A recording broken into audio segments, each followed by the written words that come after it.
Greetings, everybody. A couple of tech issues here. Greetings. Welcome to 8 Questions with. It is a cold Thursday today. It is 30 degrees. Whew, nippy.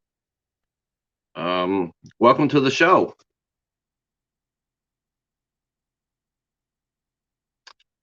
We will be talking to actress and model Jolene Andersen. She'll be here in about 15 minutes or so.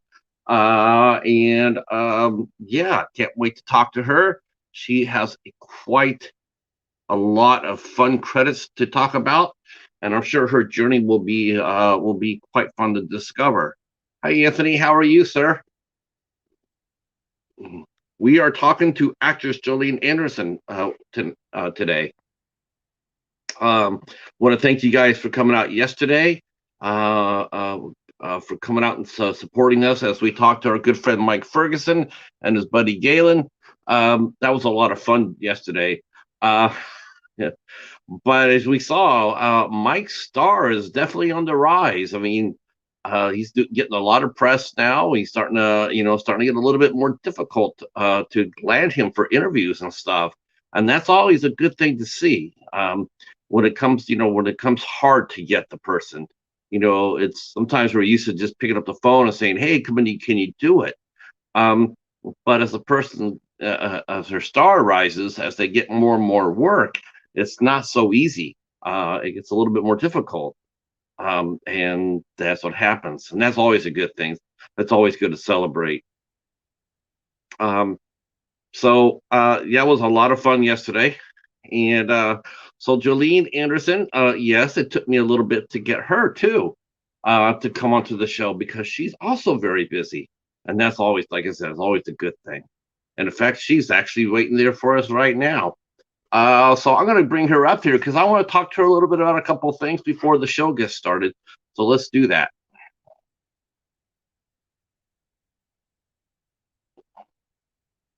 Okay. Let's see.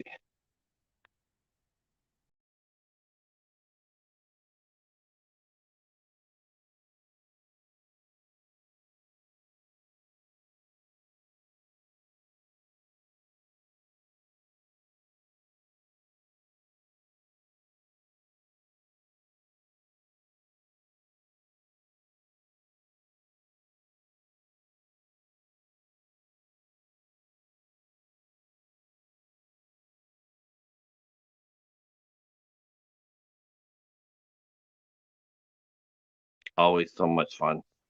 All right. Hi. For some reason, whenever I plug in my phone into the charger and then I press buttons, it rebels and takes me out of the Naturally. yeah, yes, it takes me out of the stream. Whose kitty Uh, cat is this up here in the corner? that right there is actually a hybrid. That is a part British short hair, part cheetah. Is it So yours? he is mine. His name is Paladin. Paladin. Does he show up on camera just every once in a while? Is he going to join us? Actually, he might come by tonight. Yes, he does come by. He has been known to come in and steal scenes, Yeah.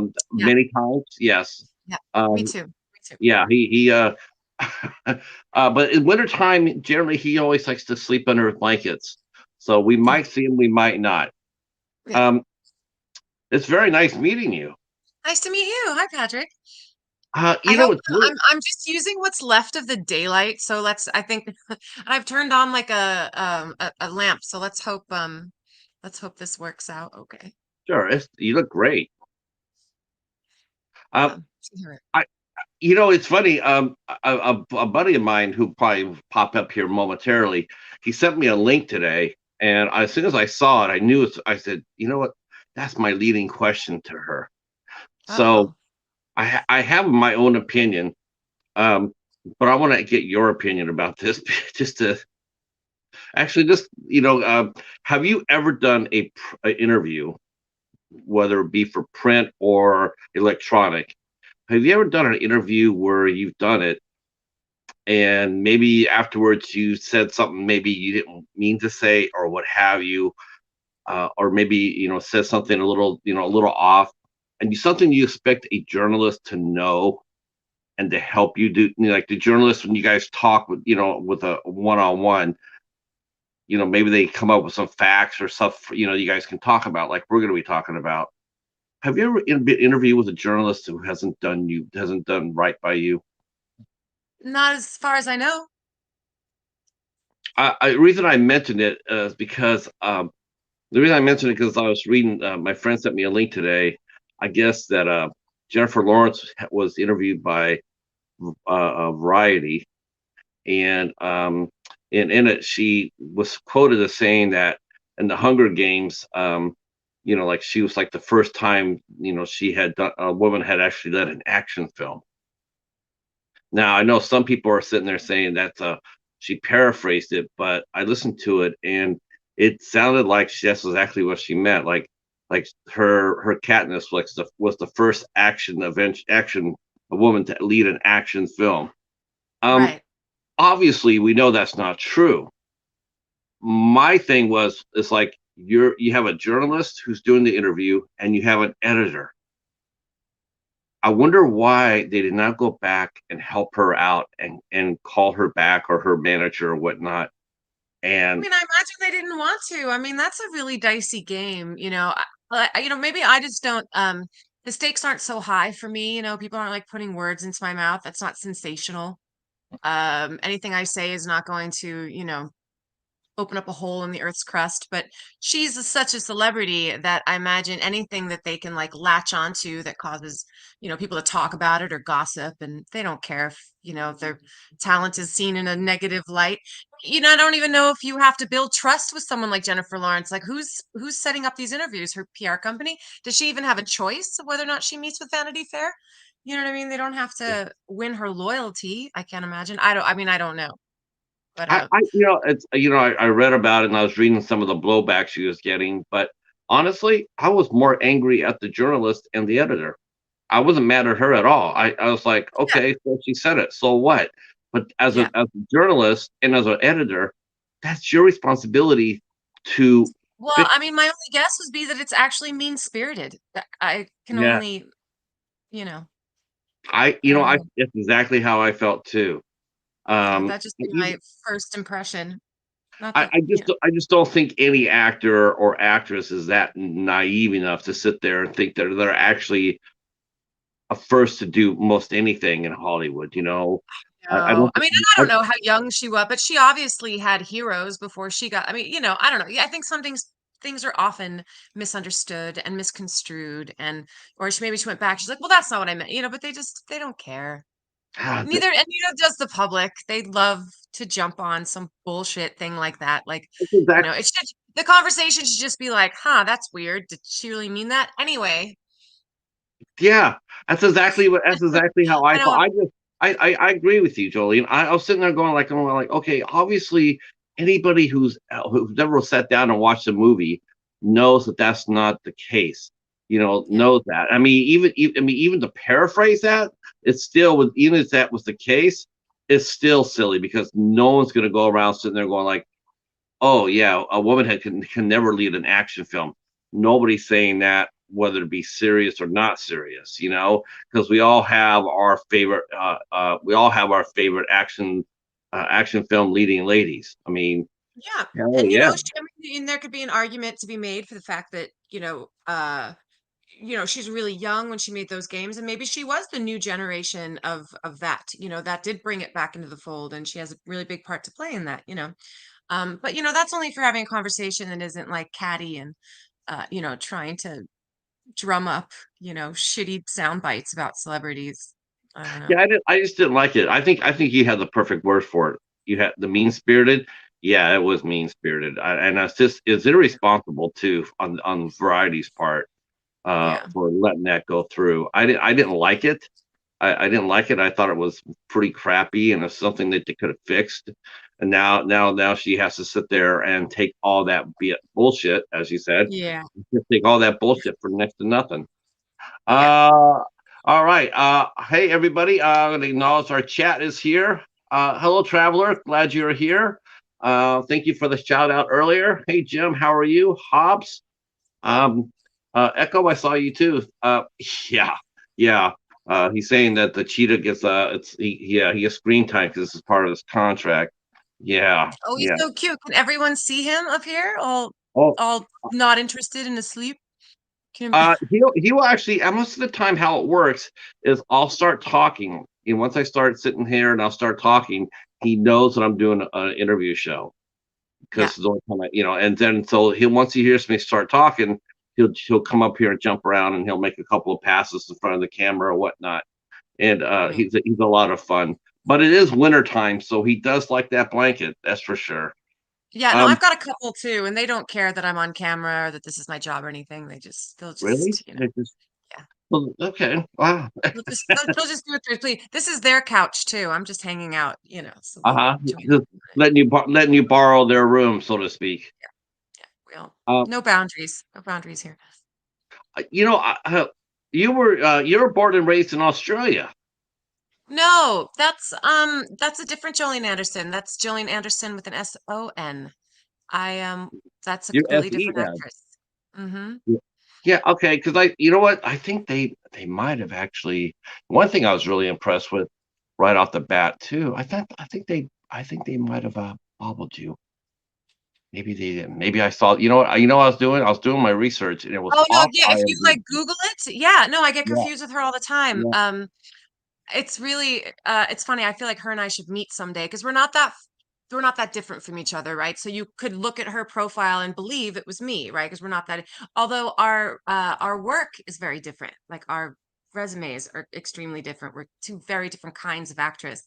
Um, but I get my name spelled wrong all the time. So not only do people look me up and then look up the different actress, sometimes when I work internationally and they put a photo up of the actors so that the rest of the crew knows who they're dealing with. Sometimes it's that actress, and I'm like, it's not me. No, Um, and I'm forever fighting for my name to be spelled right because sometimes, even in the credits, up on the big screen, it's spelled wrong, and SOSON. it drives me nuts because it's not just Yeah, that it's spelled wrong; it's literally someone else. right, So it right. happens all the time. Yeah, But I, I am originally from South Africa, and my family does live in Australia. We're not that far. We're not that far off. But I think she's Welsh, and I think she lives in Australia. She's an actual Australian citizen, and and she's been you, on a big Australian show. Like she's got a great resume. But yeah, you guys have to meet. I feel like one because I spend a lot of time taking my credits off of her page too. So I see her all the time. I'm always like, "Oh, where'd that thing go?" And I'm like, "Oh, they put it here. It's mine." And I have to like get IMDb to be like, "That's the wrong actress." I get that a lot. I'm sure you know this too by firsthand about IMDb. There's a lot of it's never ever really ever correct. I mean, I've seen people with like 30 credits of projects they haven't even done yet, but they'll list them on there. Just all sorts of things. I don't know. They seem pretty strict about what you can put up there and not. I Actually, don't know. Yeah. I Thank was God I've impressed. never had to. Well, okay, well, South Africa, that's still impressive. I mean, Where did impressive. you where I did don't you? know. So I was born in Namibia, actually, in Southwest Africa. Okay, Um, and then my family is from, Johannesburg, Cape Town, like from South Africa proper. But when I was born, we were in Namibia. And then we moved to the States and I moved to New Jersey. I lived in like New Jersey and Connecticut. And then I lived in Colorado for a while. And I've been out in California for a while. But my folks moved over to Australia about 30 years ago. And a lot of our South African family moved to Australia because it's just a very similar culture. There's a lot of so, how old were you? How old were you when you moved to the States? oh, like 3. Okay, Yeah, I was young, gonna say very, I was very gonna say young. your accent is 100% American. Yeah, Yeah, yeah, it yeah. is. Now you have spent time in Australia, obviously.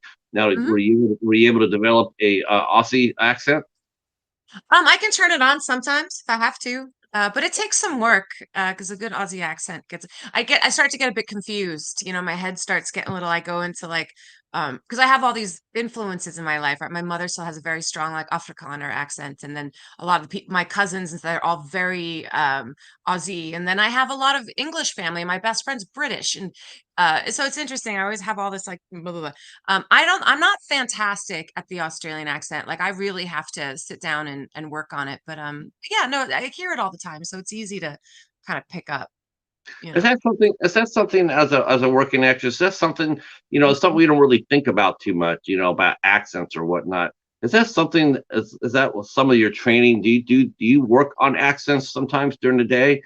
Like if I you mean, just I get work on it when someone gives me yeah, if I have, like, an audition where I have to speak with a Polish accent, yeah, I get as much time as I possibly can, and then I usually get a coach, I get a dialect coach, I work on it myself, I'm usually pretty good with dialects, but I have to stop and work on it, I couldn't just pull it out of my pocket and, like, start, um I did that Agents of S.H.I.E.L.D. episode where I spoke Polish or some rendition of it, whatever I got away with.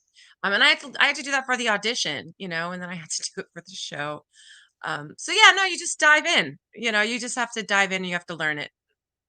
And Yeah, then I was really psyched out when I saw that on when I was looking on your work, and I was just like totally amazed at how much genre work you've done, which is totally right up my wheel. Where I'm so happy because then we can talk superheroes, and then I was really impressed with the Alien Specimen. oh, That you one, like that. I was yeah. impressed with that. I thought that they did a really good job. That was a fun film to be a part of. Um, Well, that director I did a didn't really know great I job. didn't know until I was watching it that 20th Century Fox sponsored that. Yeah, they did a 40-year anniversary kind of prequel. Uh, Uh-huh. uh I think they did it. They gave grants to like five different directors or writers, and then asked them to write a prequel to Alien and then like put them up in a whole yeah. It's You pretty know what I was cool. really, you know what's really excited about though, Jolene? What I was really excited about it when I saw that, I'm going like, well, I'll be damned. It's canon. It's part of the alien universe. Yeah, Whenever I you know. talk alien, you're immortal. I know. I Uh, hope so. you know, I love it. I love when that happens because you're like, ooh, yeah. cool. I mean, because When I it's like, finally became a part of like the Marvel universe, I'm like, I'm an agent of Shield, mhm, sort of, yeah. you know. Great. Well, Um, now I think so, when you get a part of a franchise like that, that's really got to add a little bit more pop to your name. I mean, when casting directors are going through it and they're looking at you and they're seeing what you've done, when they see that, that's got to give you just a little bit of a pop. Like okay, I hope so. I mean, I'm assuming it gets me in the room. I mean, not that we go to rooms anymore. But I just read for the oh gosh, what's the spin-off or the prequel on the CW? the Supernatural. Yeah, so it's the new Supernatural Oh, show. So I'm sure Winchester. that I get in those rooms because they've seen that stuff. I mean, like obviously. But then you still have to book the job. They're not gonna yeah. I'm No. sure I'm sure my manager probably pitches me for those things with that material, and they're like, "Look, she's so good at this. Yeah, She well, really you can." know what? I mean, it's not. I mean, you definitely get in the room. I'm sure you get your more than fair share of jobs because of that. I mean, especially when you're acting in a franchise film. That was. I'm sure.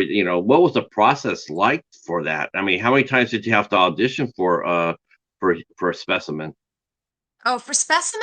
If Yeah. that was that was very hard. It's just a regular audition. It's Wow. interesting, and I kind of love this, and I like to tell people that are like pursuing this kind of thing. I just am always looking at breakdowns. I'm always looking to see what's coming out, what people are doing. I'm always looking for a job, regardless of what I'm doing, because once you're done with the TV show, or you're done with the movie, or you're done with the video game, like you don't know when the next one is, and so you're just always trying to whatever because the coolest part is you never know what you're accidentally getting like becoming a part of. So I just went and I was looking at the breakdowns and I looked at the day rate and then I looked at the character and then I was like, oh, it's like a short. But she seems cool and I'll pitch myself. And then when I got the audition and I read the sides, I was like, oh, this seems cool. Seems interesting. I'd probably be good at this role. And then I just auditioned like on my computer. I didn't even have anyone else reading because this is before times when I don't know, I wasn't gonna like find a reader. So I just sort of like taped the scene by myself in my kitchen. And then they called and offered me the role. It's and then you meet everybody, and then you get the script, and you find out what it's all about, and you're like, oh, I'm so glad I got this job. This is so cool. I had You no idea what it was when I was auditioning for it. You know? it's funny because I've been hearing, like we were talking to a young man yesterday named Galen. He was hanging out with our guest last night, Mike Ferguson, and he was talking about how he got to do, he got booked in Boba Fett. And I'm Mm, thinking, wow, like, how many hoops did you have to jump through to get that? And he had the same story you did. He's like, yeah, they just one yeah. edition. Yeah. Just like, Look, you sometimes it's not like that. Okay, so I mean, we used to now it's a little bit different, but like because we don't like I have a callback tomorrow, but it's like a Zoom callback, which is kind of weird. But mostly, yeah, before you'd have to go to an audition and then you'd go to a callback and then you might go to another callback and then try to get I did that with a lot of video games and stuff like that. Like I auditioned quite a bit for them.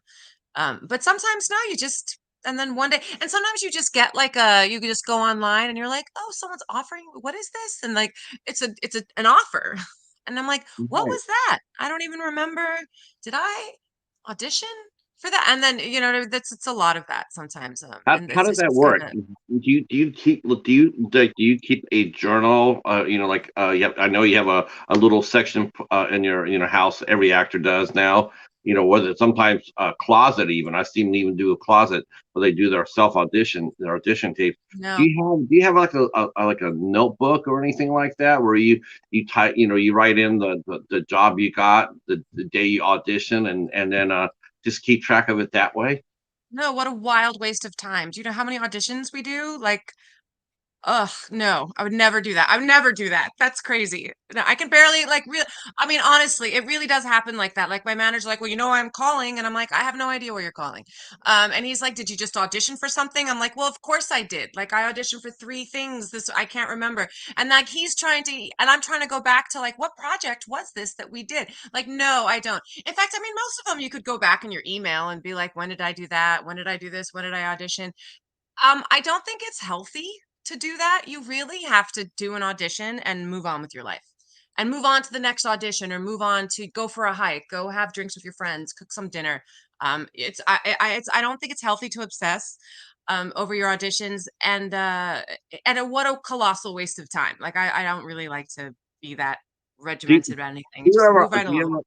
find yourself auditioning just to like keep up with it? Like, okay, I don't think this is part is it's not a part I'm really psyched for, or I don't think I don't know what's going to happen to it, but I'll still do it anyway, just for practice, just to like maybe it's something different. Maybe you're where you have to use an accent. And it's something you say, you know what, I'm going to do this. I'm going to, because doesn't your manager send you all your scripts?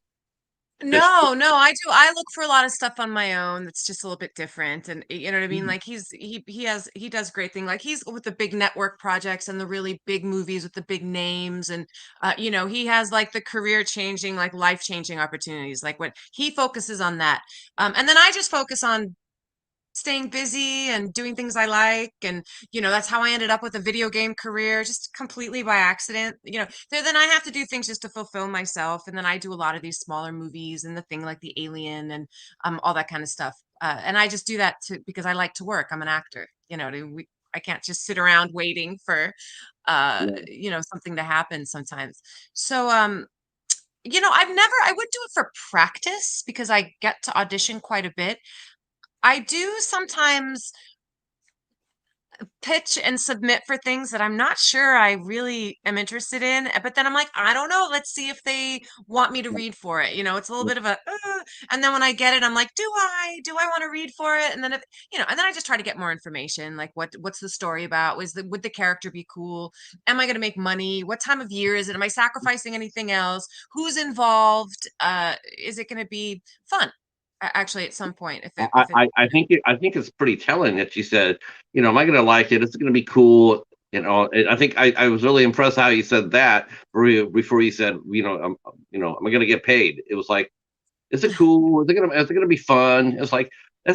that's awesome. That's awesome. It's I'm like I super want into getting paid though. Like it has to, to be cool. paid and fun. Yeah, Like of course. But most of the time, it's just refreshing and not to hear anybody go like, yeah, I want to see what they're paying first. Like, oh, okay, yeah, I get it. I mean, But it's more it fun. is your job, but sure, sure. I wouldn't be looking at a job that didn't pay anyways. You know what I mean? But yeah, you do, and then you balance that. You're like, well, how much time are they asking me for, and like how much can you? And that changes all the time with the interest you might have in the project. You know what I mean? Because it might be worth it. A lot of times it is. It's just fun. Um, yeah, yeah. Um, And I think, uh, and sometimes I'll audition for a role that I'm sure I'm not very good for, but I would just really want to read for that casting director. I just exactly. want to perform for them and have them know that I can do this or that or the other and know like I don't think I'm great for this role, but I want him or her to see That you're me trying. perform. You know, you want you want to see them that hey, she's maybe it's not right for her, but you know what? She's fearless. She's going to go for it anyway and give her best Yeah, shot. That's something yeah. you can write down later on, going like, you know what? That impressed me. Let me go back and see what I got that will fit her character or the roles that she plays. Yeah, because Yeah, you want people to remember you, and you want them to know that like you can still perform. Like it's almost like yeah, it's a great little it's still an audition for the casting person, and sure. I'm down for that. So it's, actors say it a lot. As long as you go in there and you win the room, you book the room. So that only one person gets the job, and there are often a handful of people that are really great that they really want, but you've got the writer and the producer and the director and the network, and everybody has to decide who it is. And sometimes it's a very difficult decision for them. But if you book the room and you're at least on that list, and they're like, "Wow, she was really great. She isn't this person, but like, that's good." You just want to go in there and give a good performance. So they're like, "She's great. We should remember her." And then Um, that's sometimes the best you can do. when did you get started in the business? How old were you when you decided this is something you wanted to do? Did you go the usual elementary school route and then junior high or high school, or did you how was your what was your journey? Yeah, no, I kind of got into it in junior high. I was sort of thrown into this play by my guidance counselor because I was a new girl in school and he wanted people to like me, and it didn't work, but I was in this play and so I loved it. And I think that was eighth grade. So as soon as I got to high school, I got into like drama club and I auditioned for plays, and then like I married the theater. I was, yeah, at that point. So I got really, really into theater then. And then I just kind of stuck with it. And I wasn't going to do it for like a living. I never really considered that that was like something people did. I come from a long line of geologists, geophysicists, PhDs, or scientists, a lot of earth scientists. And I was going to be an environmental engineer. I was going to do all kinds of other things. And then like this was my hobby. And then I just switched track. At one point, I just realized that, my passion for the theater and my passion for the arts was just bigger than the passion I had for the lab and science and all that kind of stuff. Sure. So yeah, I kind of started at like 12, and then I got real serious about it all through high school. And then I started doing community theater. And then not long, I think by the time I 21, I moved to California, and I was in San Diego, and there was a big studio, Siegel Studio was there. They're doing Pensacola. And I would see people shooting on the beach, and I was like, what's going on here? And then I kind of learned the ropes, right, about background work and joining unions and who were the agencies in town. And I started taking acting classes, and then it just kind of Pensacola, that's the one with James Brolin, wasn't it? Are you talking yeah, about the show? yeah, in And the 2000s, they yeah. yeah, Oh my gosh, yes, that was a fun show. yeah. That was okay. I did not know it was filmed in San Diego. Hmm. I And remember. the I remember studios the. were there. The I remember the movie. I remember Siegel the. Studios were there. Yeah. I remember the show, but I didn't. I thought it was shot in Florida. No, Um. no. Okay. So what was your first gig on camera? I mean, oh, and how big of a? I mean, you were here. We are in the East Coast. You're right. You're not that far away from New York, and you love the theater. But what made you go out to California? I wasn't like performing at that point. Like when I lived on the East Coast, I would, but I would look when we moved to New Jersey. I think by the time I was like 8 years old, like I would get on the train and go into the city and watch movies and go to the theater and do all that kind of stuff by myself. And I was really kind of obsessed with it. It's just funny that you never think that that's what you're going to do, but I was really into that kind of thing. But it still wasn't, I was still like in elementary school or whatever. I didn't really think of it like that. Um, and then, I didn't get into it till I was in Colorado. And then, there wasn't a whole lot of, it was just sort of like the theater. I did get an agent. There was another girl in my school who was a model, right? And she's like, "Oh, I have an agent, like a TV agent." And I signed with the only serious agent in Denver. They were called Big Fish. They were a great agency. And then that's when I started auditioning for like real things, like when I was 16 and 17. I think my first real job, and I was able to rope in a couple of other kids from our theater group. It was like a PSA on like smoking and drugs, and like I was like a bad kid. We were like the rebellious kids, all in like leather, like smoking on the steps. And I was like, we need a couple more people. And I got paid. We each got paid like $75 or like $150 or something. But like that was the first like real gig where like my agent booked me on something, and then I got a paycheck. Um, You did a PSA. That's yeah, cool. That's all being right. punky kids. Yeah, that's funny. I think that might have been the first thing. But I had Uh, done like theater. I had done like a stunt show at Elitch Gardens. You know what I mean? We were like the cowboy saloon girl stunt team at the big like adventure park type thing. And I did that from like 15, 16. I would do that in the summertime.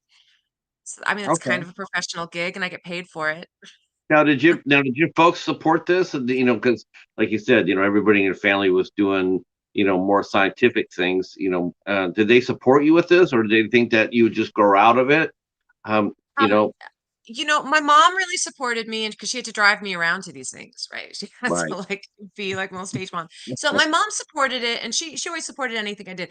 Assuming my dad didn't think that I was going to actually one day up and because I was a very academic kid. I was a very scholastic, you know what I mean? Like I had dreams that were, that fit his. So, um, I don't think that he thought that I was actually going to veer in the other direction. But my parents are awesome. They support me no matter what. They would have supported me no matter what, like whatever I decided to do.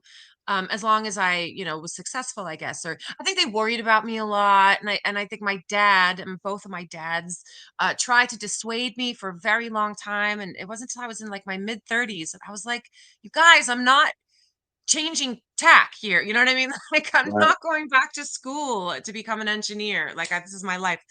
And then when their friends started seeing me on TV, then they were like, oh, our daughter's just an Yeah. actress.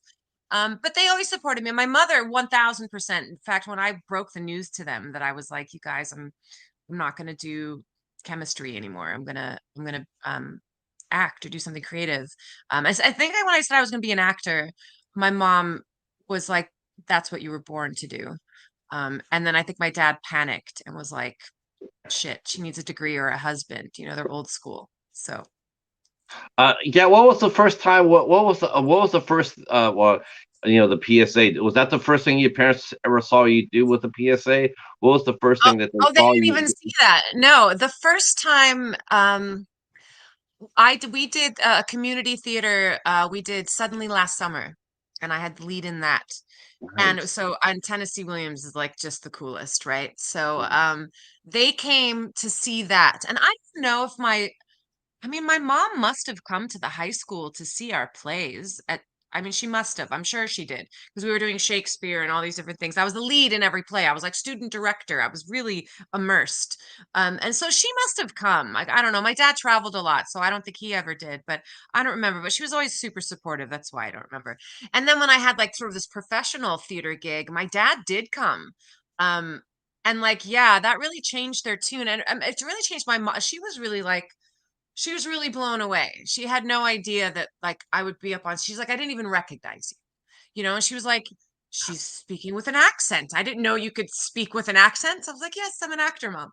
And I don't know. My dad was a very stoic, hard man. The simple fact that he was even there said a lot. And that play got great reviews, and I got great reviews. And it was serious drama, right? It was a Oh serious yeah. piece Yeah. of material. So I don't know. Um, I think they believed in me. I don't It's a scary thing for your daughter to be like, well, instead of getting this science degree where everyone's guaranteed to make six figures a year and that my life is sort of set and we're all good, I'm going to do this really risky, terrifying thing. And I don't know if I'll ever have health insurance or if I'm ever going to make money. Or, I mean, I knew I was going to succeed. Like, I felt very confident that like this can happen. Like, you just have to work towards it. You just have to work really hard and make it happen. But I Sure. think they had no idea what the business side of it is, that it is a legitimate job, that, I'm not No, like sure, sure. a No, prostitute living under a box somewhere, like waiting for someone to discover me, you know. yeah, it's a real job. You have to go. You have to pay your dues. You have to get up there. You have to work it every single day. Yeah, Yeah. even if you're not on set, you're still working. Like you said, you're doing Yeah, and auditions. You're there's a doing whole script. world here. Tons of people live here and work in the film industry and the theater world, and they have homes and families and normal lives, and they're very successful and they get to do what they love. Like, it's a very normal job to have. You can have it. It's not, um, yeah, it's not like coming somewhere with stars in your eyes and, uh, you know, you just work towards it like everything else. Yeah. Oh, what was the first? What was your first other than the PSA? What was your first acting job that you did? What was your the first time you were on a film set? So I think so when I lived in San Diego, I had an agent there, and I would always, and then I moved to LA and I still had my agent there, and so we would audition a lot for anything that was happening at Stu Siegel. So they did Pensacola, they did some other like Navy show. Um and then they were rebooting the new Hunter, I think back then. So my first, I think, like big TV gig where I had like lines and a trailer and all that stuff was I played this girl on I played like this waitress that ends up like talking to the killer or something like that on Hunter, and that was huge. That was huge for me. It was my first, like, I had lines, I booked it, I have a name, I've got a trailer, I'm an actress now. Yeah, it was pretty. I wasn't a background, I was pretty, I booked it through my agency, got lots of money, that was really exciting. I think that Were was you, it. were you I can't really remember what they nervous? I bet you still was it. remember every emotion you had when you stepped onto the set.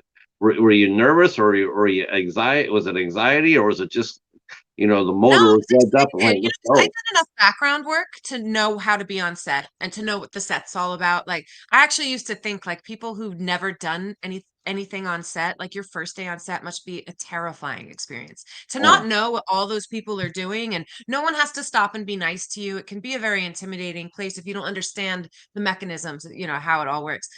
So no, I was just like, oh, of course, like of course I'm going to be on TV now. yeah. So did you think after the first gig that it would just be like flow, offers be going in left and right, No, or were you you were go to you acting class, you already know that's not true. yeah. Yeah, no. I think there were times when I was like, when I got my first sort of reoccurring on a big show on ABC, I was like, I've made it. We're done. No, then the show gets canceled and I'm just back auditioning for random shit like everybody else. Every time you get, they tell you this when you start out that like every job's your last until the next one comes along. And that really now, 25 years later, is just so true. It's just so true. Like, you've never made it. You never make it. It's really funny. Um, you just Well, I keep mean, going. yeah, you got to keep going. I mean, I guess making it is up to the person's perspective. I mean, I Sure, yeah, I'm but there's never an end to, like, do you know what I mean? Even people who are on, like, big shows, like, so you're gonna have to audition again, you're gonna have to fight for yeah. the next role. Someone you might not get on a show next year. It might be difficult to book a certain film. Like, you have to keep going. And the more and more, I have more people in my life that are in the public eye, that are a lot more successful and everything. Like, the struggle doesn't end for them. It's just No. your competition gets fiercer and fiercer and fiercer. And so everyone else that you're auditioning with are all at your level or higher. So that like never ends, really, the whole struggle to kind of get the work that matters to you, because the same project matters a lot to the next person, and they're just as talented and interesting and prepared, and uh it's a forever great thing. Did you did you plan on? I mean, back when you first started, did you have any idea what you wanted to be? What type of actress did you want to be like? Did you see yourself as a romantic lead? Or did you see yourself as a comedian, or did you see yourself as an action heroine? I mean, how did you see yourself when you looked in the mirror? What roles did you see yourself playing more than not? I did see myself as like the lead not I mean the romantic lead. I seemed like every lead was a romantic lead, so I wasn't like I'm this like the romance part wasn't the focus. But I always saw myself as like the lead in these epic, beautiful, like Gone with the Wind or these like westerns, whatever. Yeah, I always saw myself as like the heroine in the thing. And that's because I booked a lot of, when I was just doing theater in high school and stuff, I was always had a lead role. I always had whatever. And I just kind of got used to like that's what I would do. And then I got really stuck on I was like, I want to be an action actor. Like I want to be in action films. Like that night it was like that'd be perfect for me. And then everyone was always like, that's perfect. And I would love to be like I like comedy, but my humor is just extremely dark. And so when I do comedy, yeah, it would be hard for me I mean, like I could say like I wish I was a comedian, but I'm not a very funny, like I haven't gone and studied, like the stand up and this that, and the other. Like I just don't think I'm a very funny person like that. Like my funny is a bit specific and a little dark. So usually it's like I think I had like one scene in Ray Donovan like one time, and like she gets punched out by her girlfriend. She like her girlfriend walks into her big fancy office. It's like I own CBS, my character, right? And I'm cheating on my husband and my kids with this lead girl who's in the thing, and she's been my girlfriend for a while. And I've just sort of blown her off. I've ghosted her. So she just busts into my office and she punches me in the face and breaks my nose. And I'm just like, what? And I'm wearing all this gray silk. And I'm like, the reaction that she has, just like, just completely incredulous that this girl could come in and do this. And it's a great scene. Hilarious. It's a hilarious scene to me. And when I remember when I read for the casting director, she laughed and I was like, I'm going to book that. And I was like, and that is my sense of humor. Like, that's where, that's what I'm good for. I can Well, that's not bad. Was that the first time you ever been punched on camera? no, no, Uh, because I do a lot of sort of like rough and tumble. I have done a lot of actiony kind of things. So yeah. what was the first time you had a character? Because I always like to ask this question too because it's always interesting. But what was the first time? What was the first time for you like when your character died on camera?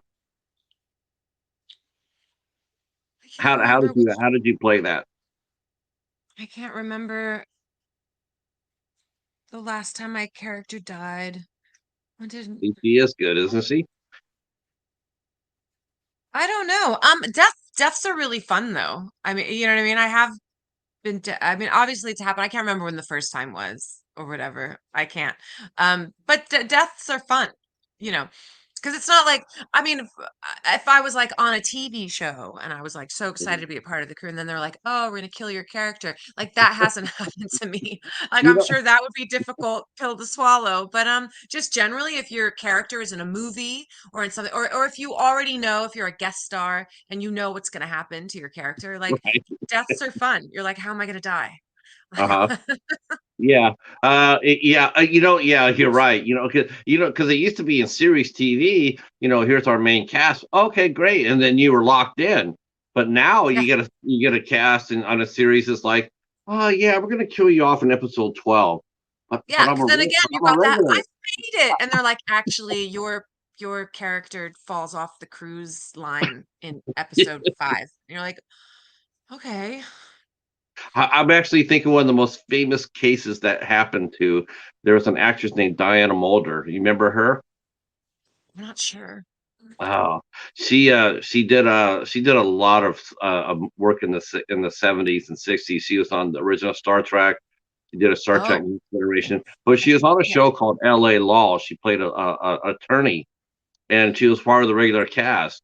And so they decided to kill her by the it was just like shocking ways. They had her walking to an elevator, and she fell down an elevator shaft.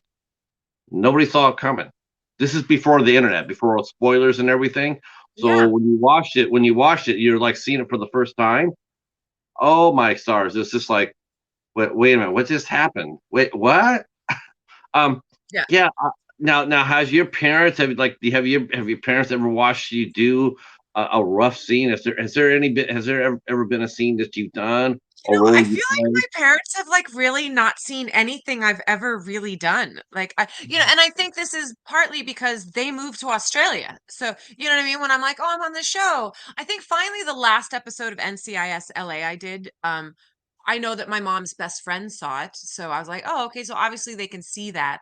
But for the most part, like, they've never it's kind of a funny thing because people are like, "That's terrible." I was like, "I don't it's not terrible." And also, I play a lot of bad characters. So my Oh, mom cannot watch that stuff. She can't watch it me or no. Like she can't watch it like, she can't watch anything that's like negative or scary. If someone kills a plant, she can't take it. So most of the roles I play are like not for her. Um and I mean, my dad never saw me in anything, I don't think. I don't think it's great. They just believe in me and they have no idea if I'm actually good at my job. I don't it's all. You know what? Let me go on record as saying to your parents that Jolene is very good at her job. She's excellent. She's part of a huge franchise. She will be immortalized forever and a day. Fanboys love her, so she's very good at what she does. Um, and that being said, I mean, what do you like playing better? You like being that bad girl, or do you sort of wish you could play a more of a heroine? Because you just look like you just kick ass in anything you do. I mean, it's like I mean, I really, like I said, I watched the short and super impressed. I mean, I mean, you she's a good guy, right? So yeah, she's fun. Like I mean, I like her. I do like the evil characters. They are really fun to play. And anyone who's just really off kilter, who's just like unhinged, although, I really like those characters. Um, they're more fun to play than like the straight man. Like right now I'm playing a mom in a film right now. And like she's edgy mom, but like sometimes it's just you really I have to find like all the things that are going on. So I don't know. I mean, I like all of it, and I luckily for me, I get like offered some pretty great roles. I think a lot of people see me that way as someone who's like, can kick ass and stuff. So I'm still in that genre for a lot of people who are in charge of casting and writing and directing. So I get offered a lot of fun stuff. So even when she's not evil, there's just, there's some fun things going on. Like if you're just surviving or um, I always feel like they're very real people. I get to play very real characters, and whether they're good or bad, like at least as long as they stay complicated and have a lot of heft, then I'm good with it. right, right. I like that. Yeah, heft. You want to be able to sink your teeth into it. You Yeah. want to, yeah. Let me catch up on the chat here. Hey, Kalel, welcome, welcome. Wow, this is flying here. Let's see. Yep. See, everybody's connecting with each other. That's awesome. That's awesome. If you guys have questions for our guest Jolene, please drop them. Um, please drop them in the chat. We will ask any questions you may have. What did you get into modeling? I don't know, kind of around the same time. You're around a lot of the same people. I think, and I'm tall, so that helped. And then when you go to, when I got an agency, they do print stuff, they do all kinds of whatever. So, I always kind of, and then when I was growing up and everybody was creative, like, there are a lot of photographers in our group of friends, and, um, it was just another thing, just another, like performance type thing. So they were just always there, kind of together, hand in hand. And then I would sort of focus more on the acting, and then some makeup artists would be like, "You've got great cheekbones," and I'd be like, "Oh, maybe I should do fashion and do it." So then I just sort of put them together. I would do both. And then of course not just both. Then you do modeling, and then that was, you do commercial stuff, you do fashion, you could do beauty, and that's like a whole revenue and creative stream. And then you'd also do commercials, and then you do TV and film, and like the more different thing you could do runway, all these. If the more you could do, the easier it was to make a living. And it would be Sure. hard to kind of just do one thing. There was always sort of something in the pile, and they're all just so related. They're connected. And I could have someone in one agency for a while there. I could have like every department in one agency, and then, that was nice. Like a Yeah. commercial I and mean, modeling, and I, then a I, I theatrical. think it's great. I think, because, at least you're working one way or the other. Maybe you get up and maybe you don't have an audition today, but yet you have a shoot this afternoon. So you're going over and you're keeping busy, you're making money, and and more important, probably making connections, saying hi to people. Boy, that's really important, isn't it? The socialization, to get out there and to meet your peers. Yeah, I mean, yeah. do you think some actor? I mean, some actors get it. Like the actor we had on yesterday, Mike Ferguson. He is Mm. he gets it. He is a one man PR machine for himself. Oh, Yeah, and I'm that's terrible. I'm terrible with that. I'm so bad I don't know. with You did PR. good. I mean, I was really grateful. You reached out, and I was like, why not? Of course. I mean, I know I've been really busy, and I thought I was gonna have to cancel today. I was like, shit, no. But then it all worked out magically, which is really great. But yeah, no, I mean, you reached out to me. That was easy. I didn't do that. You can Uh, tell by my Instagram. I'm not like I don't post very often. It's not um yeah, uh, yeah, that's my least favorite part of the gig. it's the press, isn't it? Is that the hardest part for you? I mean, I'm just not that I'm not that self-obsessed, to be honest. And I don't want to live like that. Like I'm not someone who wants to create content and like take photos of myself all the time and like put them out for people to see so that I could get more followers. Like I can't imagine living that existence.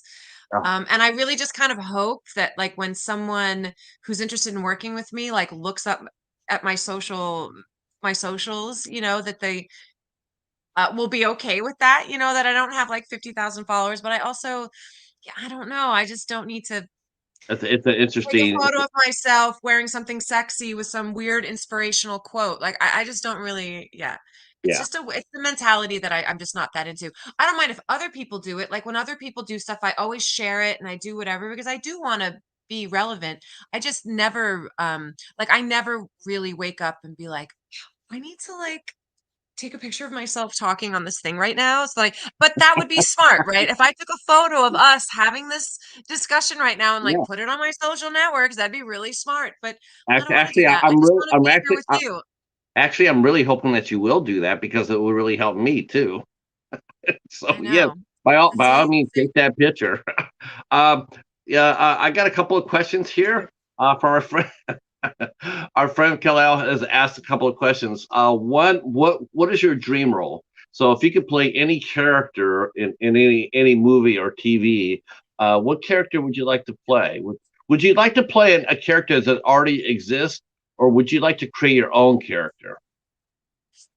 Okay, I can address that whole thing. So again, first of all, I am offered so many wonderful, fun, exciting roles of all kinds that I don't have like, oh, there's this one thing that I still long to play. I feel like I get a lot of different variations. And I also feel like I will get a chance to play whatever that is at some point, right? Kind of thing. So I don't know. Now when I think like, well, what would I like to do now? I would love to play like I mean, I've played like a Western heroine or that kind of thing, but I did that when I was 27.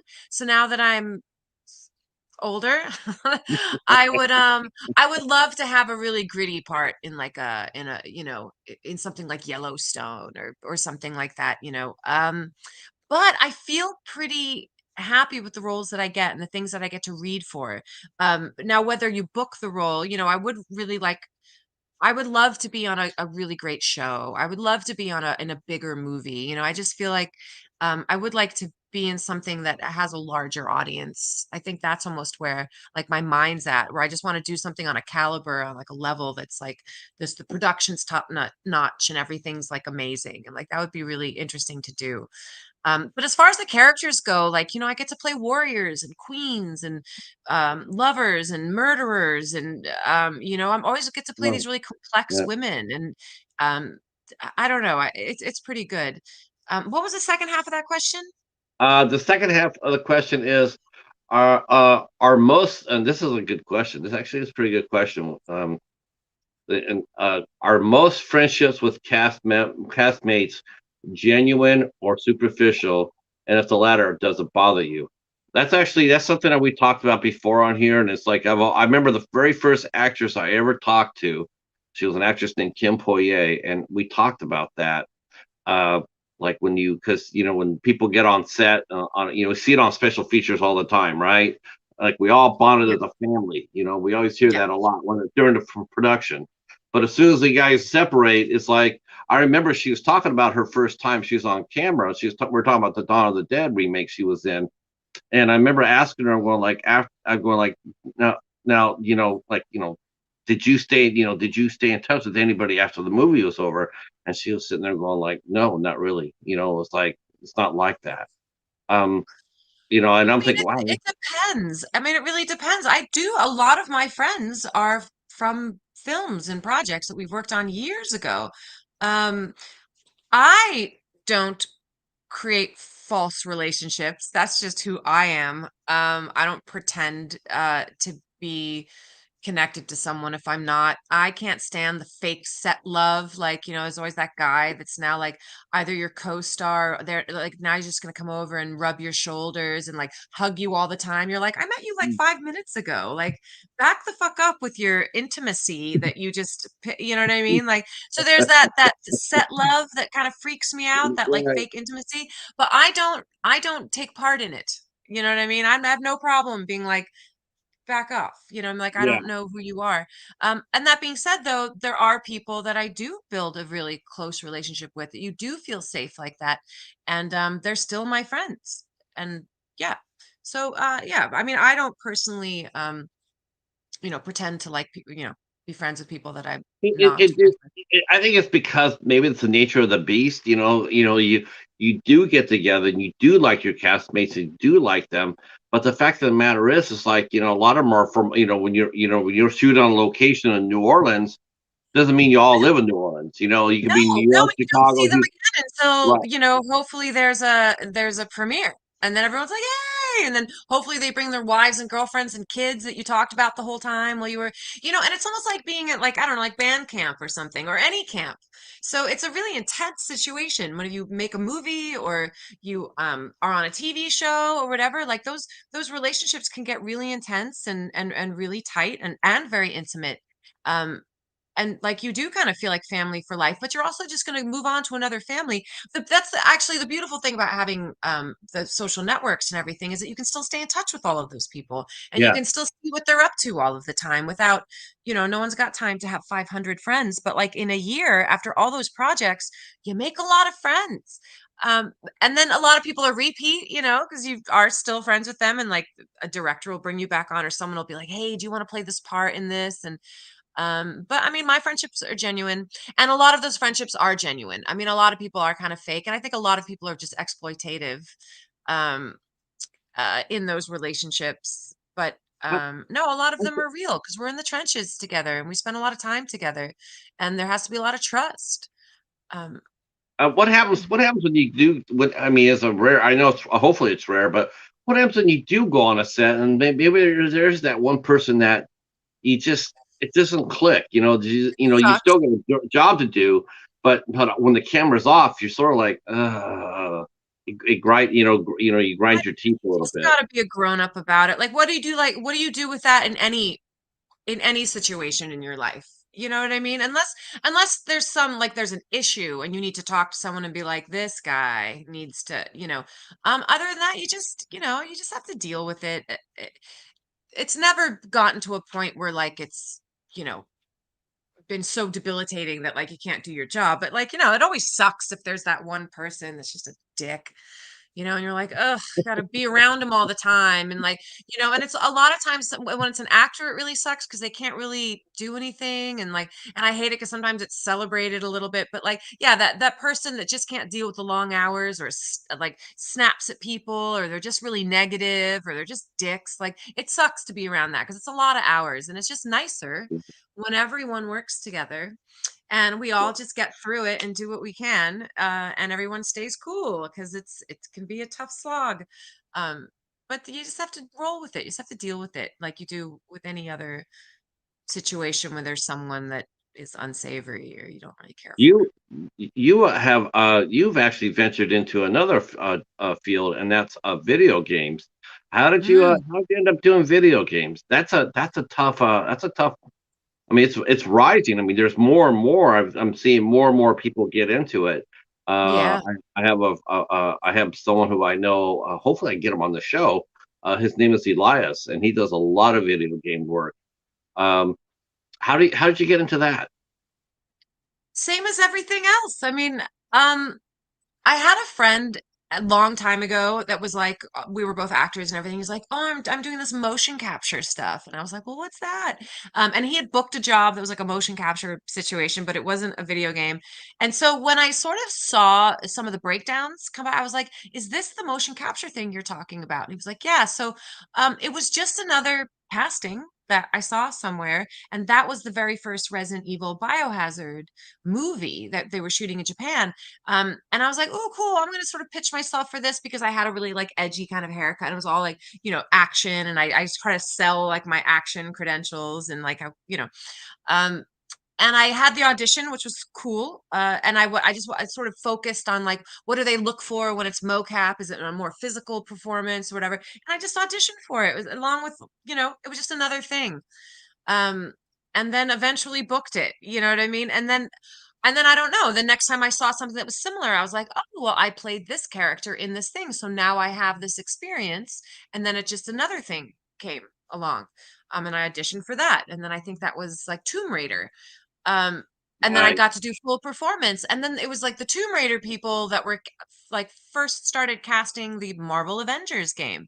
And so they just all brought me like auditioned me for every character until they finally were like, "We just really wanted you to be this new villain that we're bringing out in the game." And so it just happens. You What just villain keep did you moving play? forward and you keep, you know. What villain did you play? Monica Rappaccini. She's the scientist supreme. She's the evil and Wow. brilliant Yeah. scientist who creates all the Well, monsters. She well, creates all of the, she creates the Hulk, she creates all these things. But she does for it for Andy. science. You know what I mean? Like she's fascinating to play. She's great. Oh my God. So Supreme Scientist, that would be AIM, Advanced I know who it is. Yeah, Yeah. Modoc's the Modoc. Yes. Wow, Yeah. how cool is that? Yeah, it was great. Well, that is neat as hell. I was a Hmm. comic book geek when I was growing up, so Yeah. so I know most of the characters. Some I don't, but yeah, but that's neat. That's neat.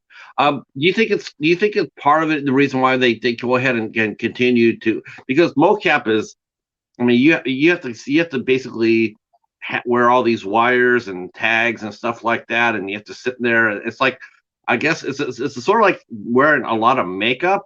I mean, once you get all all tagged, right? You really can't move around too much before your scenes, right? I mean, it's a pain in the ass, isn't it, mocap?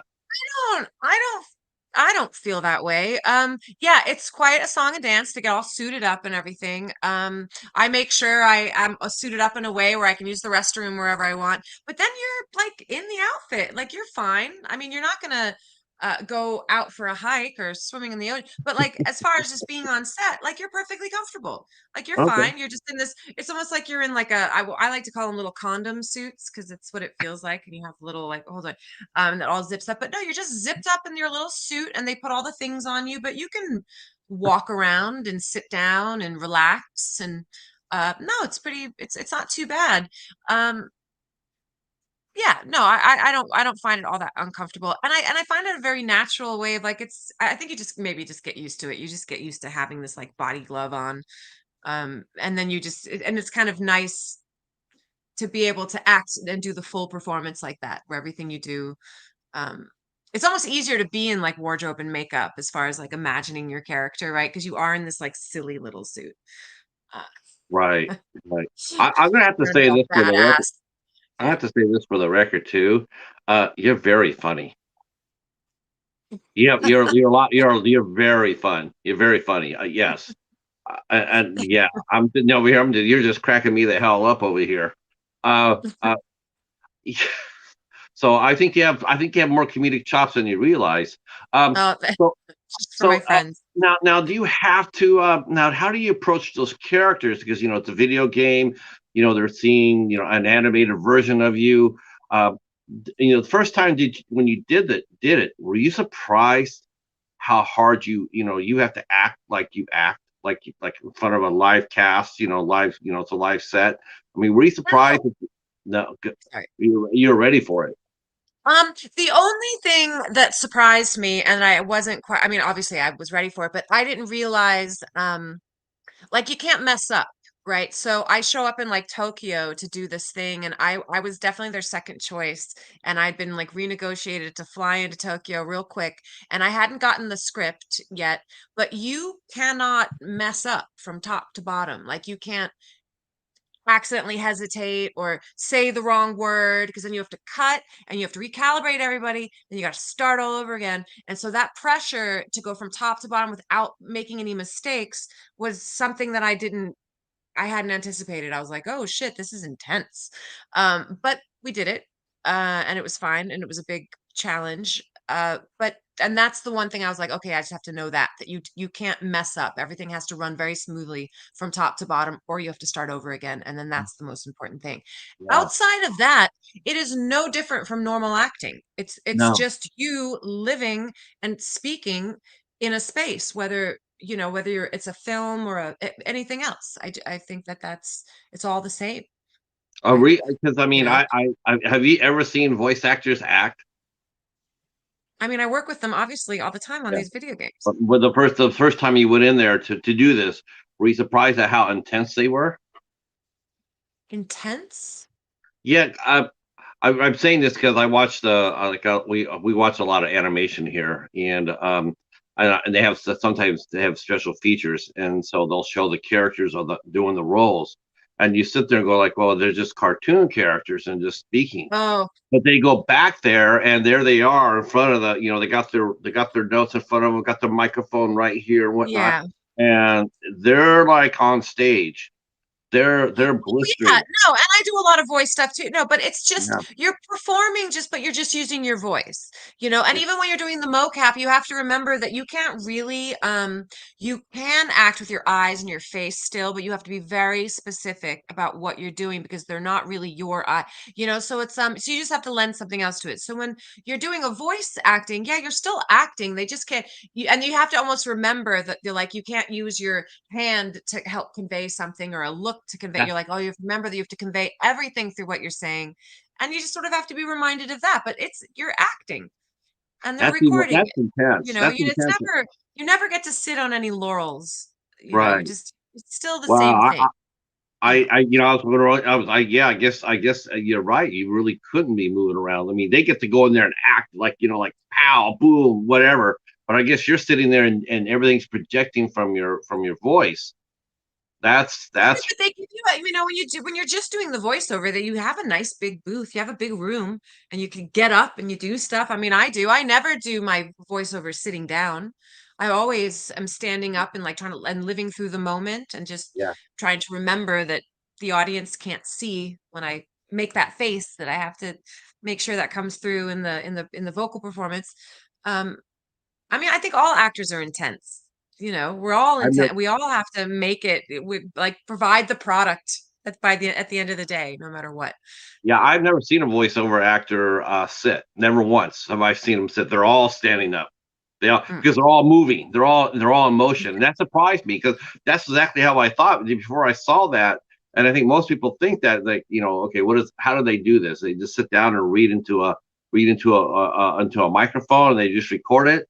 No, they actually get up there and they're acting. They're all full of vim and vinegar. It was really enlightening because I've never seen that. Um, I mean, I saw, and we have all seen mocap. Anybody who's watched Lord of the Rings, anyway, they've all seen mocap because Andy Serkis, he really made it well known, when he did Golem, and mm. so it's we sort of like we get the curtain gets pulled back and we're seeing how it works behind the scenes. A lot of people, it's new to them to see. It's like, oh, I didn't know that. Like I didn't know how video games were made. I don't know how they Yeah, do that. I mean, I don't know. Are they able to act with their whole body, or did they have to sit and then like Andy Circus? Did they have to be tagged up with all the sensors, and then very carefully move around and not be able to say anything until after they're done, and then do ADR? You just don't know. Well, no, it's been a long time since like now you do the performance capture and you have cameras all over your face and you have a microphone. So we're doing it all at once. But you always do end up back in the booth anyway, either to do some of the lines you've already done or new lines or all the extraneous stuff, all the dying or the screaming or like all the different choices that the video game gives you because I don't play video games. I'm not really sure how it works. And I someone always has to explain to me what's happening. They're like, "So Jolene," he's like, "So this this is the potato chip moment. You know, this is when they reach for the potato chip and they take their eyes off the game. And I need this effort from you so that we don't lose them." I'm like, "Oh, now that you say it that way, like I totally get it." so is that what they call that, a potato chip moment? One of my directors says that. He's really great. Yeah.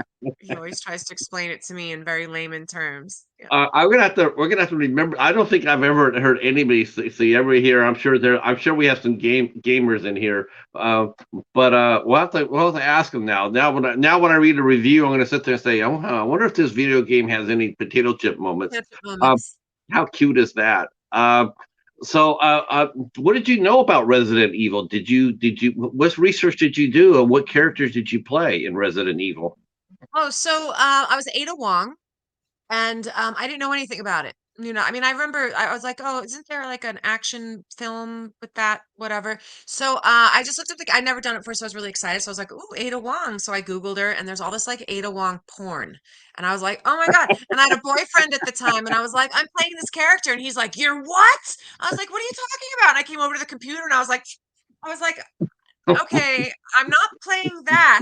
I was like, that's not what this is about. I was like, obviously, these gamers have a crush on these cartoon women. Like now I know, now I understand, right? People Mhm. have real life crushes on video game characters. And I was like, obviously, this is just like fan, like erotic art. Like, obviously, that's just whatever. I was like, this is not what I'm doing. Don't worry. And like I said, I hadn't even gotten the script. So I really didn't know that much. I'd been able to read a lot of pages just because the audition had a lot of sides, so I had sort of a vague idea of what my character was doing, um, and what she was saying and whatever. So I had no idea. I had no idea. And then when I went and did it, I was still like, oh, this is like a thing. I learned a little bit more about the other characters, but I still had no idea about the game and the following and the obsession and the huge world around it, which is very cool. I had no idea. And I used to joke so now I've been in it for a while, right? Since we did RE2 was like good 5 years ago or something. But I had no idea what the story was. Like I didn't know. I didn't know that there were like 11 games. You know what I mean? I was just Yeah. like I thought the story was new. Like I would just get the pages every time we had to shoot, and I would never know what was going to happen between Ada and Leon. And like I didn't know when people like what was going to happen next. And I was just living in this very naive world of like what happens in the script next. I didn't realize that these things had already happened in The other multi-billion games dollar and like had been franchise. analyzed and Yeah, I mean, between the games and the film series, it's a multi-billion franchise. yeah. No, it was just a Um, new day for me to discover Ada every time I came to work. I was like, she what? What happens? Oh, they're romantically involved. I had no idea. It's so funny. Which was also very cool, very refreshing. Like it's just a character, like in a film or a TV show. Often if you are on a TV show a lot, you don't know what's coming out in the next episode. You learn about it either at the table read or when you receive that script. So it's a fun way to sort of be like you're creating a character, but you kind of don't. You're making a lot of guesses, and you're just kind of going on whatever. And little did I know there was this whole world that I could have. But I didn't want it to be like that, anyways. I liked discovering that as an actor, and I think it probably made the performance better. And my director was fine with that too. He didn't expect me to be well versed in who Ada was because I already was creating her. Um, in a way that that was great for me and worked. So are I you knew that. surprised? Are you tickled that when are you tickled when people will they'll say what have you been doing? What have you done? What have you done lately? And you sit there and say, oh, I did a Hellraiser movie. Um, and all of a sudden they get really excited by that. Like what? And then, It. are you surprised by their reaction to some of the movies you've done? I mean, did you know anything about Oh, Hellraiser before you I booked it? love it. When I talk to some kid, especially with the Resident Evil thing too, because I didn't realize that would be the biggest, like, um, I'll just be meeting someone and I'll be like, "Oh yeah, no, I do video voiceovers, like video game stuff." And they're like, "Oh, what have you done?" And I was like, "Oh, I did like RE2." And they're like, "Who were you?" And I was like, "I'm Ada." And they're like, "Trade?" And I'm just like, "Yeah." It's like, "It's me." Yes. Uh, I love it. I love it. I love to be recognized for my work. I mean, of well, of course. Of course. course. Like, and when a fan loves it, when they're like, "I loved it," you're like, "Well, thank you, because that's what I was hoping. That Uh, you would love her." when you go to conventions, what movie or character do fans know you most by? Do they, what do they see you as? Is it Ada first, or is it Yeah, pretty much. Because most of the conventions I go to normally are like comic based or anime sort of based. okay? So I've done a lot of other stuff. So they'll come over and be excited to meet it about Resident Evil, but they'll often like buy a print or an autograph from like a different game because they'll be like, "Oh, I didn't know you were Sarah Briggs," and like Titanfall or whatever. So that usually like is their first go-to is the Resident Evil, but then they'll kind of be like, "Oh, well, I want this though," or "This is cool." And I think sometimes they don't know that I've done these other things. That's what I really like about the conventions is like actually meeting people and talking about your work and um, people knowing, like realizing that you were that thing and that other thing. And but normally at the conventions, it's the Resident Evil that draws everybody. Now people realize exactly how famous you are now. Now they're now they're saying, now that I know, Jolene, you did an excellent job voicing Ada in Resident Evil 2, the Resident Evil 2 remake. Um, Mm. I think that they're going to be doing I could be mistaken, but I think they're supposed to be trying to reboot the series, live action series. If they did, Oh. would you be interested in playing a role in the live action series, even if There's not even a if it role wasn't for me. Ada? There's Uh, not a role for me. I, you know, um, and they're two very different things, but I mean, of course, I don't know what role they would give me to play in that. Um, yeah, they'll give you Death Freya's character. He I was a don't. badass. He was a badass. I feel like everyone's already spoken for. Like, I don't know. Yeah, I don't. I don't know what they're gonna do. I think they'll probably end up. I know all the characters in the game are really important. I remember reading about it. I never played the game myself, but I do remembering people talking about who were they cast in these different roles. Mm, Even before the first movie came out, and then when yeah. it did come out, it was Milo Jovovich, and people were going like, "Oh, all right," and then they're like, "Okay," and then after the first movie, then it was nothing but Milo Jovovich. Think And then very different though too, because I don't know. I think I watched one of those Resident Evil movies, not knowing that it had anything to do with anything outside of the movie. Um, and I don't remember like zombies or the storyline. Like I don't remember any of that being a part of the story. So I'm not really sure how that all works. But from what I can gather, the video game world and the audience for it and the fans are very different and almost completely disconnected from whatever happens in the live action world. And that's just what I've gleaned from the conversation, that they're not connected at all and they don't have the same fans.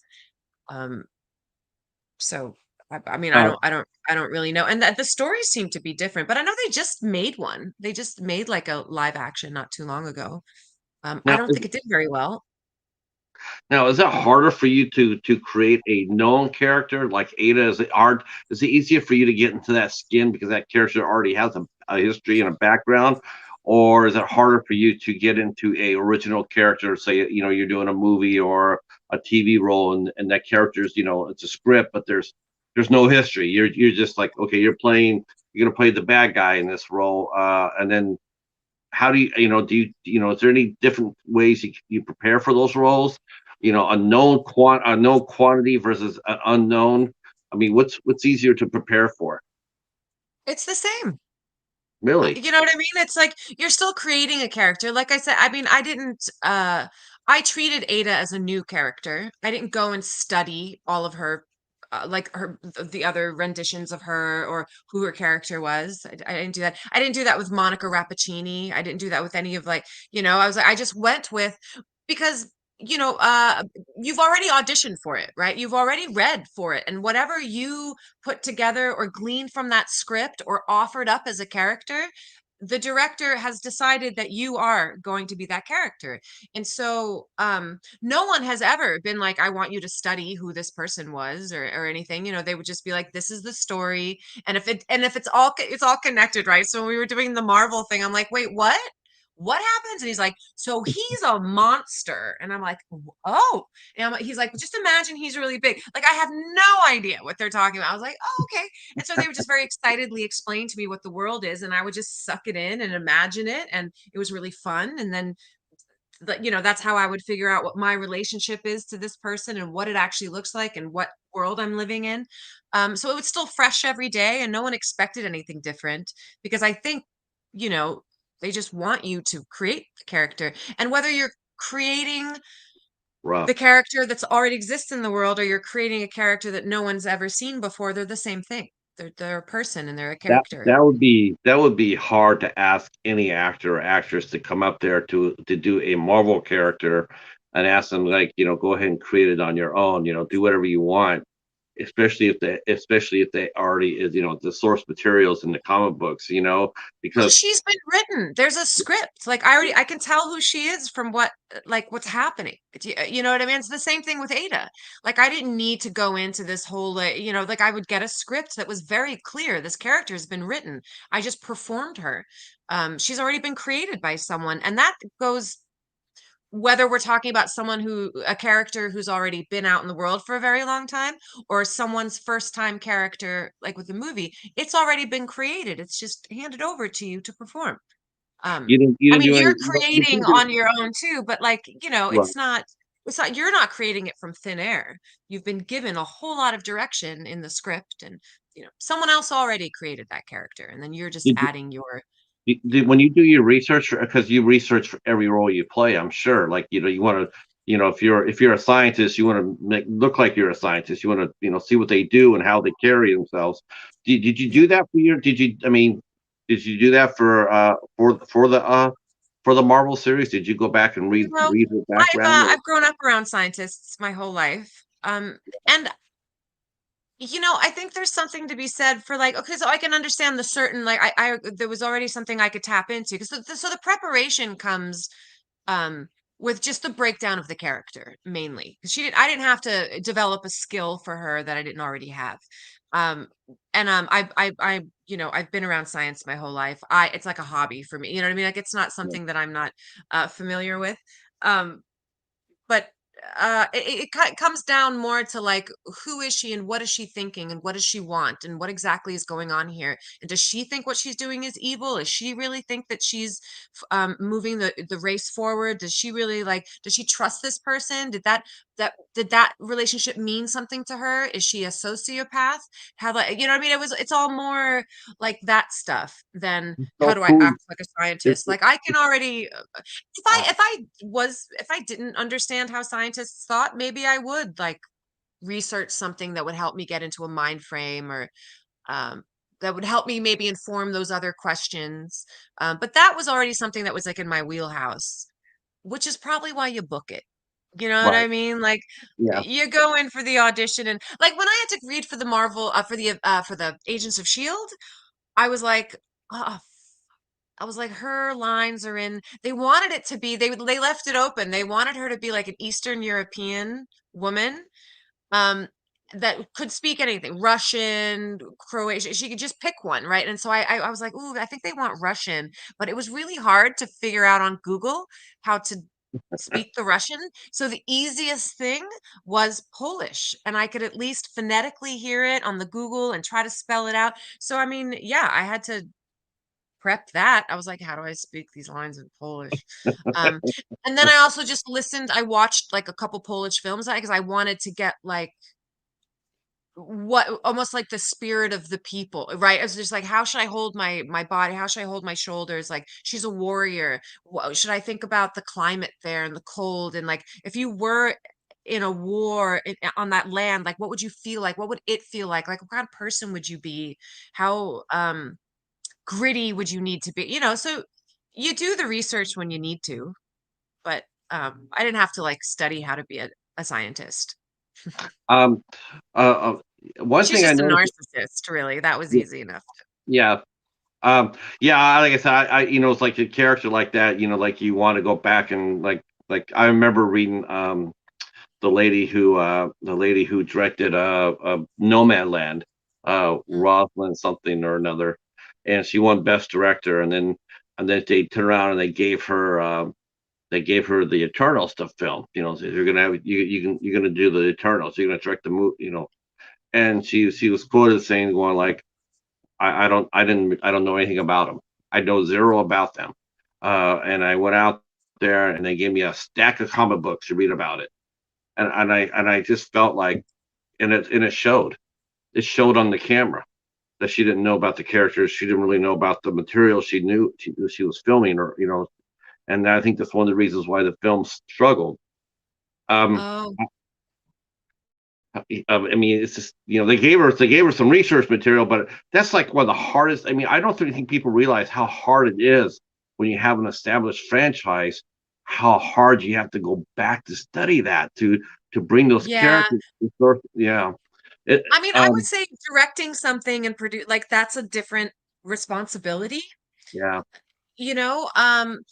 I would do the work if someone had been like, Jolene, we really want you to. But I think often, like, especially with the Resident Evil remake stuff, right? They wanted to bring it into now. They right. didn't want me to rehash whoever had played her before or whatever things they had before. I think the reason I got that job because they were like, oh, this is how we want Ada to be now. Right, and And I it's a think lot with the more problem with TV, grounded and it's a little edgy, you know what I mean? It's just a little different. So I think oftentimes when they're doing these remakes, I think I just always wonder if it's a creative choice to bring someone in who doesn't know very much because they want like a fresh because you like the character breakdowns are kind of the same, right? So if you look at the strengths of each of these superheroes and also look at the emotional quality of each one of them, like does she need to know all of those things to be able to bring that story to light to no. I don't know. Maybe you can bring it into a new world and make it a modern remake instead of trying to rehash the same stuff. I agree. I like the idea of getting, like I've asked this question with people who've done a lot of theater, and the question I'll ask you: if you're doing a play, what would you rather do? Would you rather play? Would you rather be in a play, a revival, or would you rather be doing a fresh original play with a brand new character that you're going to create? What would be? Oh, that's interesting because I personally, and I think I'm terrible. I feel like theater people think I'm an idiot. I get a little like, oh, it's the old same play. Oh, look, it's the same play everybody does, and they've been doing it since the beginning of time. I would rather do a new play.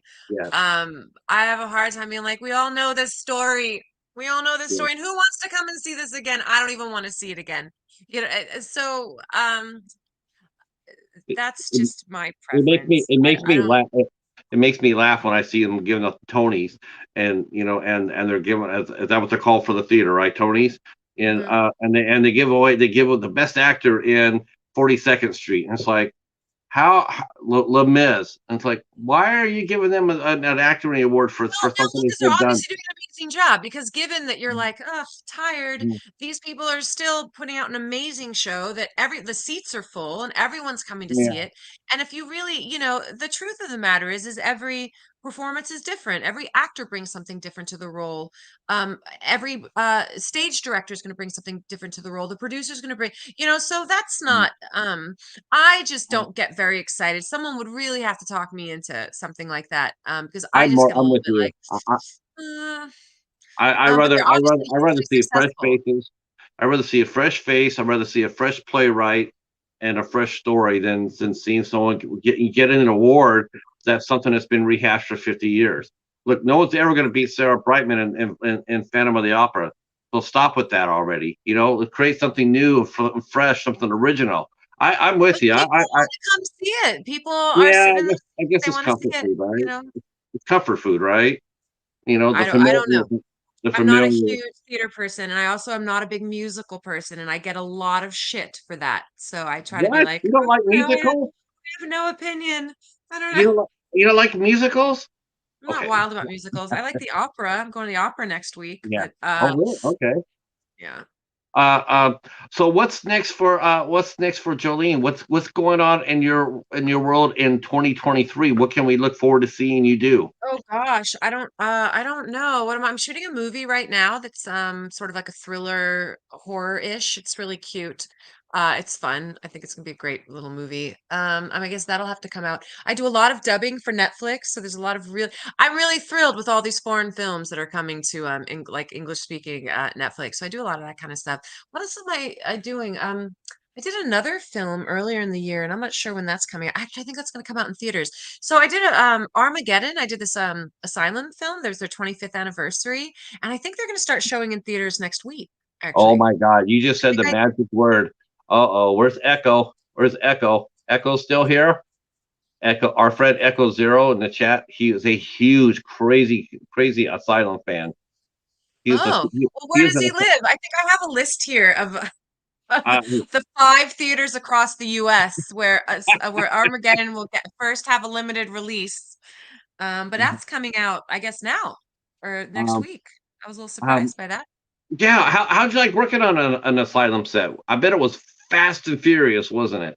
Oh, it's hilarious. Well, I've done it like everyone who was in this film had to have been Asylum alumni. So I've done an Asylum film before. Oh, which one did And you Dr. Death. I'm not sure if they still called it Dr. Death. Yeah, that was fun. And I was amazed by the talent of these directors that were just cruising through, just rampaging through the script, doing an amazing job. That was my first time, and I really didn't expect that. I was like, oh, it's going to be really amateurish, and like, they just throw this shit together. They don't pay anything. Like the stories are all kind of whatever. And no, getting to on set was fantastic. Everybody was incredibly professional, and the director on that shoot was just amazing. I was so impressed. And the last one I just did, he was my DP on Attack of the Unknown. So I saw that he was directing this one for Asylum. So I was kind of hoping we could work together again. And he's just a phenom too. Like we shot this feature film in 6 days. 6 6 days? days. Damn. And it just blows my mind. Like Michael Sue, and he's such a great cinematographer. He's such a great director. I mean, I couldn't believe it. I don't know if you ever how often you've been on sets, but like, there's no way you're getting. I think we had 3 shots we had to get before lunch, which was in like half an hour. And you're like, oh well, we're never gonna do that. Like, of course we did. They were just like boom, boom, boom. He just, they're just really good at figuring out how to get a lot of information into one shot. And it's genius. It's genius. I don't know how they do it. It's pretty incredible. Well, I mean, I haven't seen this film yet, but Michael is a master, so it should be Uh, pretty good. Attack of the Unknown. That was directed by Brendan Slagle. Yeah. Mhm. Yep. And Yeah. yeah, Brendan was on last week, as a matter of fact. I think I saw that. I didn't see it, but I was like, oh, I should watch Brandon's. Yeah, He's doing a yeah. lot of great stuff. He's on the has a rise. lot of stuff coming out, and he's writing a lot and directing a lot of big scripts and Yeah, stuff. So yeah. he's definitely on the rise. I mean, he's just and he's doing films for Saban, and that's going out through Lionsgate. So Yeah. every movie he's doing is getting more and more eyes on it. That's always Yeah. really cool, isn't it? That's really neat to see. Well, yeah, Yeah, especially when you've worked with someone and you see how hard they work. Like yeah, Brendan deserves this success. He really does. he definitely So does. yeah, that's what I love to see. I mean, I love to see all of us like, Well, doing you what we deserve love. But success too. You deserve it too. I mean, and you were nominated for a BAFTA. uh-huh. That's the British equal to an Oscar. I know. That was so exciting. It was right before COVID. Ah, and I was like, I'm going to the BAFTA. Mm. Oh man, I also was gonna go to New York Comic Con with Marvel for the game, and I was like, I'm finally going to. Oh. oh, that damn COVID. Yeah, Uh, but that was really exciting, and again, another one of those stories where I was just looking at the breakdowns and I just saw a breakdown for a voiceover gig with a company that I'm very familiar with. I work with Horseless Cowboy all the time and they had booked me on other video games. And I was like, oh, it wasn't even like big money. It wasn't anything. I didn't even know what it was, but she sounded interesting, you know? So I Okay. went in and read for her and I wasn't sure if I'd gotten the tone right, you know, sort of unapologetic mom. And then I booked it and it happened to be this video game that I'd never heard of. And that was fascinating because I didn't realize that they had video games like this, where it was sort of like a that was such a narrative story where it wasn't like people killing each other and it's all not all violent and Games death are and blood. crazy It was now. this beautiful narrative. It was like a choose your own adventure story. Right. Um, Video games are and I different loved now. it. They have acting in them and now and everything. It isn't just like Yeah. you put it on there and it's like bang, bang, bang. Now it's like, okay, Sam, what are we gonna do? Well, we're gonna knock over the bank, and then we're gonna then we're gonna rub out the other boss, and then okay, and they show that they show them talking and stuff. They have shown drinking and whatnot. It's Yeah. crazy. And then you do your action piece, then you come back, and then you talk some more. And it's like that's so It was cool. one of my favorite acting gigs. It didn't feel like I was doing a video game. I was just like, oh, this character is so multifaceted and interesting and cool. I can't wait to work on her and see what happens. And I'm, you know, thank God for the director is amazing. But yeah, and then I get nominated for a BAFTA for a video game for like the character develop, you know, it's just like that was incredible. Thank you for mentioning that. I was very proud Wow, of that. yeah, congratulations. I saw that. I was very impressed. I was like, so like over here, over in England, if you did a film over in England, they would put that on they would, any movie you're in, they would put that on there. Your agent or your manager would sit there and say anything that anything she's tied to underneath it is I'm BAFTA BAFTA nominated. nominated. Yeah, Yeah. I love it. That's a lot of Uh-huh. clout. That's it attracts, when I see that, Oscar nominee or Oscar nominated or Oscar winner, that's important. It's really important. So, and it's well earned. I mean, you have to you earned it. So, Thank you. I mean, so Proud of that's that. cool. Now we got to get you over to England to do some movies so you could actually use that.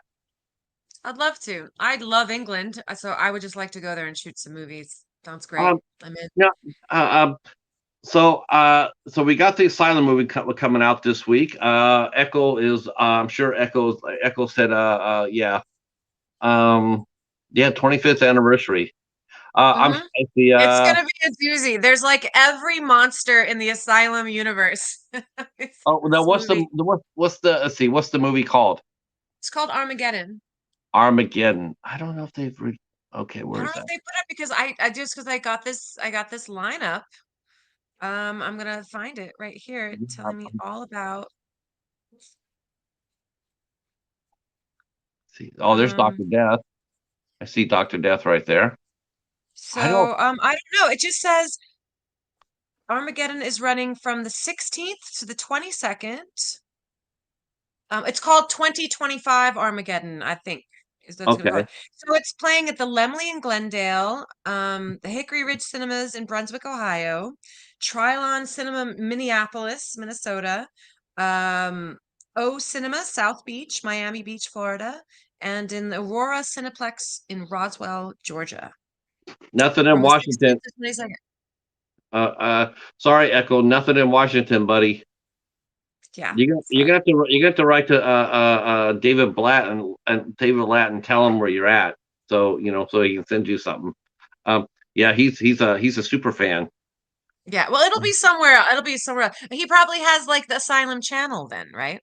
Yeah, you know what they do on Pluto? They actually have the Yeah. Asylum channel on So it Pluto. will So it will yeah. definitely end up there. And there are like a lot of references to that channel in the movie too. It's really Oh, funny. can't wait! I cannot Yeah. wait. Listen, I want to thank you for coming out and hanging out with us tonight. I had an absolute blast. You're so delightful. Well, thanks for having me. This is so much fun. Um, I always am blessed when I get to do this and I get to come across someone like yourself, Jolene. That's just fun and feisty and beautiful and has great stories, and I really do appreciate it. I Oh, noticed I I appreciate noticed you. that the cheetah did not come, and neither did your cat. So I'm bummed about I know. that. I know. I was Next hoping they'd next all, next next time. time. Next time. Uh, oh, Echo died from shock. Okay. Uh, because he's talking to an asylum. So we mentioned the asylum on the 8 questions with. There you go, Echo. Don't say I never did anything for you, buddy. uh, I'm gonna go ahead and get all your socials, and I'll put them down underneath in the description box. And if Echo wanted to get an autograph from you from one of your movies, how do we do that? Do you have a way for us to have a contact? Is there a manager or Yeah, like, I'll put my Instagram handle is just Jolene Andersen. And just remember it's an SEN at the end. And if you DM'd me and just reminded me that this is who you are, you know what I mean? Like we work something out because I do have a shop on Streamily. I just have to have I just have to open up that shop so I okay? can I can let you know about that because then you can go through them and they ship it out and everything. Like I sign it and whatever. But yeah, just DM me in the Instagrams. Um, Okay. and remind me Uh, that I know you from the show. And I'll make sure I keep in contact and figure out the best way to do that. Echo saying, however, ITN is turning me away from Asylum. Don't worry, Asylum is going to get back up. I mean, they're running. I think Asylum slowed down their productions. They used to come out like 3 or 4 movies a month. I think now I it's down. mean, I just shot that movie a couple months ago, and then I was on hold for another movie that they just shot last week that I did not book, and now this one's coming. I mean, I can't imagine I don't know what they're doing. Yeah, I don't know how those guys just have it I don't freaking know either. figured out. I, I don't know. Look, I and I would love. haven't seen this movie. I haven't seen it yet, but I'm assuming it'll be fun. I'm The sure. script Yeah, was great and the that's one thing. director was Asylum amazing. movies. So That's one thing. Asylum movies. That's one thing they are. They're fun. fun. Uh, and Yeah. then yeah, yeah. All right, folks. So, real quick before I let you guys go, I'll let you guys know what's coming on next week because we do have a show next week. We have 3 more shows. So, on Tuesday the 13th, we are welcoming in Kevin Van Hook. Will be here with us, and he is a director extraordinaire. He is also the creator of the character Bloodshot for Valiant Comics. He will be here on the 13th. He's a visual effects guru as well, sought after for many big movies. He will be here on the 13th at 8.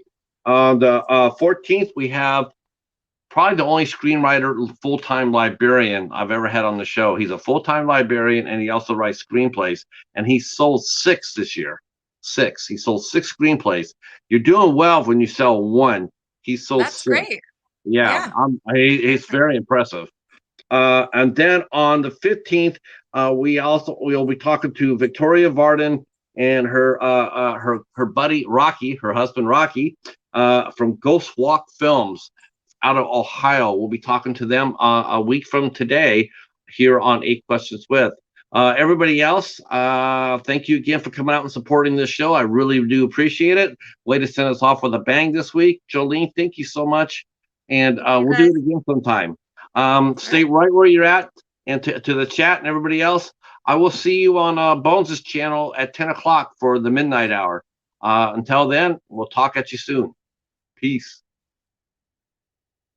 You do this once a week, so you go from an 8 p.m. show to a midnight show?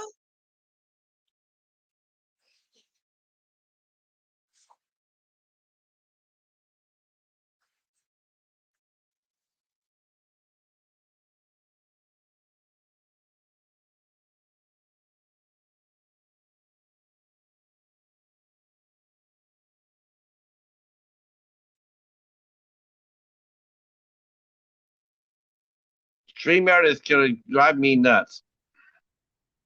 So you do this 8 o'clock show and then you do a midnight show?